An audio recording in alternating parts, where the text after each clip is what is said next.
Hey everybody, I have no idea what is going on with my Zoom settings tonight, but I could not get it to go to my page, which was the whole point of sharing it to the page. So I'm going to do this on the fly here. I'm probably not going to be able to see very well or answer comments in live time, but I promise you I will get to them as soon as I can. So let me just jump right in with what we're doing tonight. You need a card base that is 4 1/4 by 11. I'm going to be using copper clay, and you should have scored it at 4 1/4 and 5 1/2. And then 3 neutral pieces. We need one that is 3 by 3, one that's 4 by 4, and then some scrap that's about 1/2 inch wide and any length, because what you're going to do is you're going to put your phrase on there, and then you're going to just trim it down to whatever size you need. And I just dropped my DSP on the floor. Okay, there we go. Then you need a piece of designer series paper that's 1 3/4 by 4 1/4. Mine comes from the Earth and Elegance collection. And then some ribbon, twine, whatever you want, up to about 1/2 inch wide. On camera here tonight, I'm going to be using the In Color Jute Trim in the copper clay color. You get all 5 of those in colors together, and it's kind of a heavier than a cord, a little more rope-like in its texture, so it's a little bit thicker. And then, let's see, we can go ahead and get started. You're going to see me doing a little more stamping tonight because I'm going to show you guys a masking technique. Now, I searched high and low through my studio, and for the life of me, I could not find my masking paper. So I'm going back with the old tried and true Post-it notes. So what you can do for masking, which means you basically want to overlap images without making them look like they're overlapped. So I'm going to take this image that I stamped before, and I'm going to trim really closely around it. And then when I could lay it down over an image I've stamped on my paper, whatever is covered by this Post-it note won't get covered up by the new thing that I'm stamping. Okay, hopefully that makes sense to you, everybody. So I just wanted to show you how I did that. Now, if I had masking paper, it would be very similar. The entire back of masking paper really feels like a giant sticky note, so it would have the same kind of concept. So there we go. Okay, I'm going to be using tonight a stamp set called Planted Paradise, and this is one of our reversible stamp sets, and I don't know if I've really shown these off to you guys very much yet, so I wanted to take the time tonight to show you guys how that works. So what's cool about that is that they're actually designed to use both sides. So one side will have the detail imagery, and when you use the other side, obviously you have just a large blank space. So tonight I'm going to create a potted plant using both sides of my stamp, and then you'll see how that works. Now, you can create that double-sided concept either by using different colors, or you can use the same color and then just stamp it off for a lighter color as needed. Just gathering the rest of my masks that I already had done.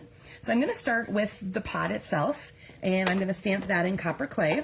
Now, this one I did test straight on without stamping off, and I did miss out on some of the details. So when you go to mount it, you're going to mount it so that the detailed side goes down, and then you're just going to ink up the back, and you should just have a stamp that stuck to my ink pad. Okay, let me try that again. I'm going to do it right here so it's nice and sticky. Okay, so stamp that up, and then I recommend tapping kind of around and in different directions so you get good coverage on that. And then I'm going to go ahead and stamp it off one time. Almost forgot. And then directly to my paper. So this is going to have a a lighter part, and I'm going to see if I can get that part to pick up. I don't have my mat underneath. There we go. That's the beauty of the photopolymer stamp, is that you can stick it over what you've already done and see. So now you're going to peel it off, and you're going to go ahead and put that side down, and now ink up the detailed side. And then when you go ahead and lay it over, you're going to have that lighter color behind and that darker color on top. So you can see where those were before there. Here, I'll show you the stamp. I had scrap paper here handy somewhere. I must have already dropped it. Oop.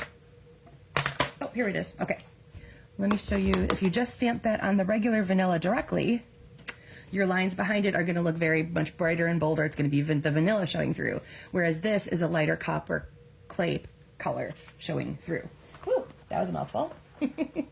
Okay, I'm gonna set that off to the side. Okay, now I'm going to show you where those plants come in, or the masks come in handy.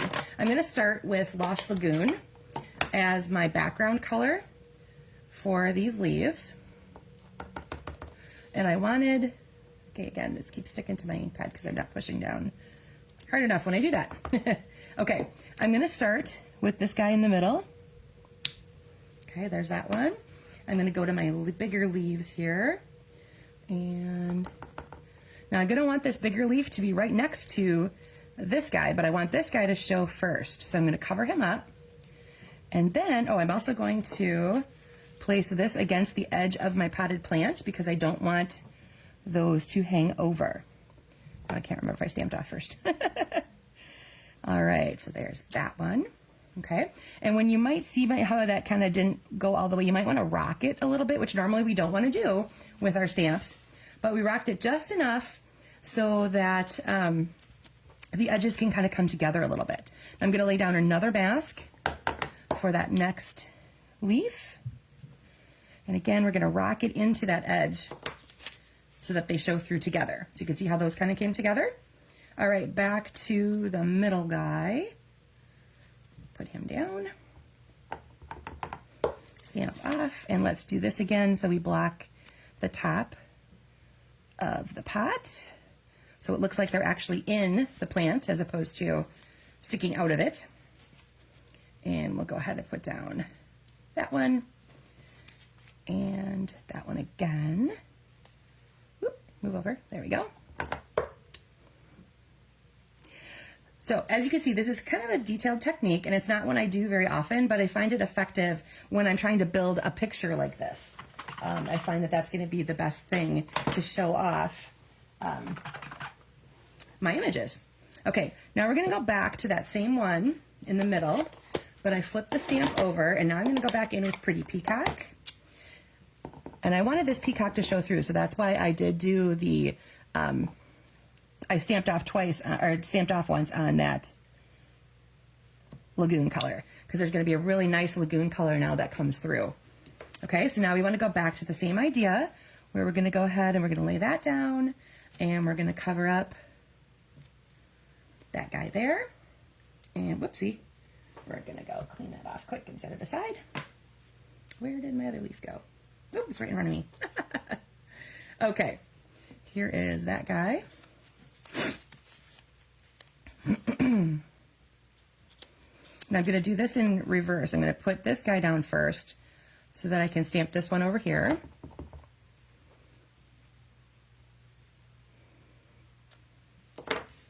And then I'm going to go ahead and, whoops, that guy. And you know what I did? I'm not supposed to do that straight on right away, but I think this will work. Yep, it'll work. There we go. I don't need the mask on that one. Oh, but I forgot to put it down here. Okay, so ignore that little part right there. That's my little blip. Okay, here we go. This one's going to be better. We're going to go ahead and mask out this one and make sure this one is still on. Okay, there we go. There's that one. And then we're going to go ahead and make sure this guy is still on there. And, whoops, here I almost did it again, guys. I want to cover up that pot so I don't have that leaf part hanging out down there. Okay, there we go. And now we have a potted plant. So like I said, this isn't something you want to do if you don't have a whole lot of time. But the concept is really fun, and you can see it helps build out the depth of your project and make it look like a true potted plant. Another option you could do is to stamp these on separate pieces and cut them out for a little bit of layering. But I like the fact that you can just leave this as one piece if you do it this way. Okay, so hopefully you guys have caught up on something of your own there to put in your focal point. Oh, I forgot to mention at the top, remember the other thing you needed tonight was a paper trimmer. And that'll come into play in just a few seconds here. We're going to put this aside. Oh, as long as I have my ink out, I'm going to go ahead and stamp my phrase I'm going to use Go To Greetings because the plant stamp set itself doesn't have any phrases in it. And, oh, I managed to get it all on there without being able to see very well. Woohoo! Okay, so there is my phrase. And like I said, we're going to trim that down to size so that, let's see, I'll make sure I have about the same edge off, same off this edge. It looks like right about there. Okay, so there's my happy birthday. I'll set that off camera for a second. All right, let's go ahead and start card assembly. Now what we have tonight is a book fold card with just a little bit of different styling for the front. So we've done book fold cards before. So first we're going to take that score line at 5.5 and give that a nice burnish. Okay, and then you're going to fold back on the 4 1/4. And before you tack it down, this is where your ribbon or whatever you're using comes into play. So grab your ribbon or cord or whatever you were using. I think I'm going to wrap mine around twice just for fun. All right, and then I'm going to cut off. I had my scissors right here, and then I capped them up and set them aside. Okay, so go ahead and add that ribbon, your twine, your whatever you decided to use there for that part of the book fold. It's just something to add a little detail to what we got going on there. Okay, and I'm going to go ahead and spread those out a little bit so that they take up some of the room. So that's why I said you can go up to like a 1/2 inch ribbon. You can do something really wide, especially if it has even like a pattern that goes along with what you have, like a polka dot or a stripe or a gingham or something to that effect. Okay, so there's that part. Now what you're going to need to do is we're going to need to glue down this part here. And what's easiest to do now, since there's ribbon in the way, is to do just a couple lines of adhesive right here, and to make sure you're not going past about 1 inch wide here, because you're going to want to put this down. And then we're going to use our bone folder again and just make sure we've got that taped down really good around our ribbon. Okay, so now when you open it, it should only open to that width. See, I need a little bit more adhesive, so I think I'm going to do one more. Liquid glue would also play in really nicely into here. You can get that into the parts that you can't necessarily reach with your Stampin' Seal. Okay, the 4x4 part was designed for the inside of the card. So if you know what you want to do with that, or if you want to just leave it blank for now, you can go ahead and add adhesive to that. And that's going to go in the middle here. And you can see it's going to be bordered all the way around by what's left. And now we're going to go ahead and do our front side. So you can go ahead and take that piece of designer series paper. It's going to go horizontally across the card up to that book fold part. So you're basically going to take that like that. Okay. Now here's where we want to pull out our trimmer. So let me get that quick. And you're going to take that image that you made, and don't get too nervous. We're going to cut it up. You're going to cut it in half each way. So it's a 3 inch wide by 3 inch wide. So we're going to take it to 1.5. Make sure I'm actually on camera here. There we go. We're going to take it to 1.5, and you're going to slice through it that way. And then each of these pieces here, you're going to slice through again, so that you end up with 4 squares of 1.5. And this is why I said to make sure you use a big image, a bold image, something that takes up a lot of space, so that the details are still going to come through when we essentially reassemble the card, or assemble the image on the card front. But what we're going to do is we're going to leave a little space in between, so something similar to that. And I'm going to start with this bottom one, I think. It doesn't really matter where you start reassembling. I want to go not quite halfway up, and being able to leave about the same distance on either side once both pieces are in there. So I tend to just tack it down very lightly at first, just in case I want to move it over to the side or up a little bit. Like I can see here, I want a little more room on the other side. So I'm going to move him over just a scooch. Like I said, that's why I don't tack it down super hard right away. I just leave a little bit of it attached so that he's being stubborn. There we go. Okay, and you can decide the gap in between here if you want it closer together, farther apart, depending on how your image got cut up. That might determine how much room you want in between, and then just make it symmetrical. So whatever you have in the middle here, make sure it matches over here. It'll feel more balanced when you're all done if you do it that way. Okay, oop, come on, seal, there we go. All right, so there is that. Okay, and now that I look at it, I might decide, okay, I do actually want them a little closer together. So I'll scooch a little bit this way and this way. And that just feels a little bit better to me. Okay, there we go. Now take that phrase that you did before and you can decide where it seems to fit the best. If you don't, you can cover up across the center here, as long as you don't think it's interfering with your imagery. I think tonight I'm going to put mine down here because it seems to sort of fit nicely across the base of that. You could consider having it just be on one side, but you see mine's longer, so that one won't work there. You could put it across the top as well, coming out of either side. So based on what you did with your phrase and your imagery, decide where the best place is for your phrase to end up. And like I said, I think I'm going to do that down here and maybe just off the page a little bit. Okay. So there you go, guys. That is, again, a book fold. We've done those before, but I wanted to show that the detailing on taking your image and just kind of changing it up just a little bit, like having that space in between is kind of cool. All right, so let me show you a couple other things I did with this layout. Same layout throughout. Here is one I did using the raccoon from Wild and Sweet, and I used Mossy Meadow cardstock and then the designer series paper to match. And you can see on my phrase this time I decided to do little flag points.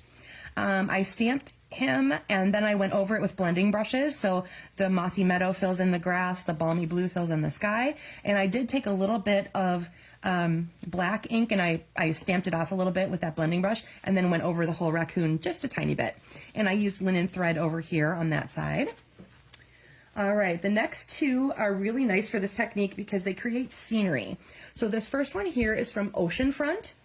And Oceanfront is a stamp set in the annual catalog. And as you can see, you can build it, you use it to build ocean settings. So there's sky, sea, sand, things for the seashore like rocks and plants and things like that. So this is a Pebbled Path, and I used Fresh as a Daisy Designer Series paper, has this Pebbled Path modeled pattern on the back of it, and I added one piece of it behind my ribbon here. That piece is a 1x4, and then I still have that same piece over here. And then I did, like I said, I used some more of my blending brushes at the top here to give a little bit of a hint to the sky. I put my phrase in the setting itself because I kind of wanted that one to show through. I thought that was a really neat set of images to look at like that. Okay, and then this one is from Hills of Tuscany, and that is in the mini catalog. Same thing, lots of scenery building parts, hilltops and trees and this little cabin. So it's really kind of neat, and a really neat stamp set for building varying layers of images. I took the color scheme from a sample I found online, and I will credit the demonstrator when I post it because I forgot to write it down. Tone on tone in that space, and I used the annual catalog. It comes paired with Real Red, so you get Real Red and Garden Green satin ribbon together in a pack. This again is a Fresh as a Daisy Designer Series paper. And I did take an extra layer. I took a layer of 4x4 Garden Green and I ran it through my embossing folder, and then I put that on the layers, and then I layered the parts here with Misty Moonlight. So you can see how that gives it a little bit more depth and definition to those focal point areas of the squares. All right, let me go back to this guy here and then show you my stepped up version. So this time what I did is I changed the ribbon out for the copper clay ribbon. That we have in all the colors of the in color as well. Again, I added a piece of embossed tone on tone copper clay right here. Excuse me. I did add some Garden Green behind my panels, and I popped them up this time. And I did put my phrase in the middle, and I added a couple sequins just to give it a little bling bling. Oh, one of them fell off. There was one that was over here. I must have lost it in my transfer of things. It's probably stuck to another card. I did have 3 sequins on there. There was one over here to balance the one over here. I'll have to find that before I take the pictures. Okay, everybody, my apologies for technical issues. I do not know. It wouldn't let me go live to my page, only to my demonstrator page, only my personal page, and that is not at all what I was looking for. So that was weird, and I'll have to figure out what happened there. Okay, so there again is Hills of Tuscany and the Oceanfront and the Wild and Sweet. Okay, I would like to see what you guys came up with. I would love to see what stamps you use for your big images or what scenes you built. And so feel free when this is posted to the page to just add those in the comments. I would love to see what pictures what you've created with this layout. All right, everybody, have a great week, and hopefully I will have all of that stuff figured out by next Monday. See you then. Bye, everybody.